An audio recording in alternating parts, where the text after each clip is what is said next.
Maagang nag-inspeksyon si DPWH Secretary Vince Dizon sa ginagawang rehabilitasyon ng EDSA. Kabilang sa rehab ang mas pinalawak at pinaayos na sidewalk. Live mula sa EDSA Orense, nasa frontline ng balitang yan, si Mon Gualvez. Mon, kumusta na ginagawang pagsasaayos ng EDSA? Yes, Jess, ayon sa DPWH, nasa 60% ng tapos itong nagpapatuloy na EDSA rehabilitation para sa Phase 1 nito mula rito nga sa Orense, Makati hanggang sa Meros Boulevard. Pero target doon nilang mas mapabilis pa yan bago mag-umpisa ang tag-ulan.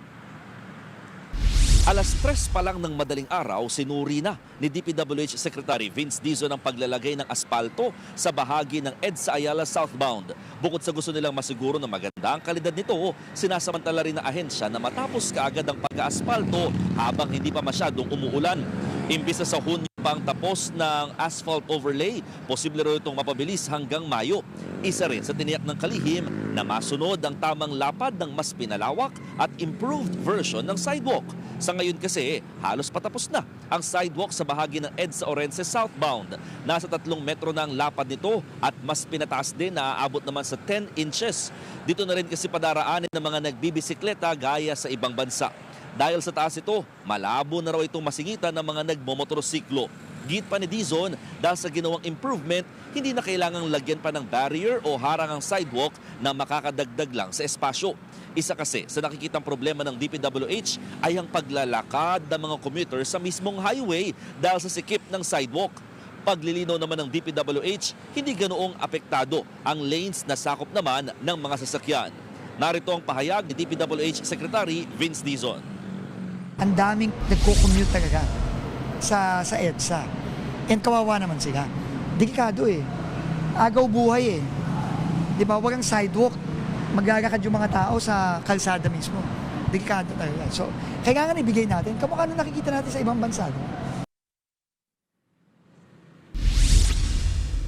Jess, bukod sa improvement ng sidewalk, paglalagay ng aspalto at saka yung concrete reblocking, maging ang pag-aayos nga dito sa mismong kahabaan ng EDSA, tinatarget na matapos talaga itong Phase 1 ng EDSA rehabilitation by July rather, no? At sisimulan na rin doon nila yung bidding para naman sa Phase 2 this April yan, magisimula yung bidding para naman yan sa EDSA Orense hanggang sa may monumento na raw. Jess. Mon, alam mo, curious lang din tayo, no? Posible bang maapektuhan itong mga infrastructure projects ng DPWH kasunod nga ng pagtataas na rin ng presyo ng petrolyo? Sabi ni DPWH Secretary Vince Dizon, Jess, talagang apektado raw naman talaga lahat pagdating sa presyo. Hindi na raw talaga maiiwasan ito. Pero ang sinisiguro ng DPWH ay hindi raw dapat maapektuhan yung schedule ng mga infrastructure projects in terms of its completion.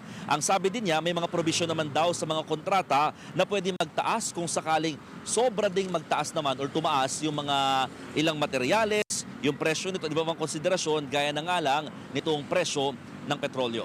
Jess, balik sa iyo. Nag-uulat live mula sa EDSA Orense. Maraming salamat, Mon Gualvez. Mga kapatid, Andre Felix po, manatiling may alam pagdating sa mga mahalagang balita sa loob at labas ng bansa. Mag-follow at mag-subscribe na po sa social media pages ng News 5.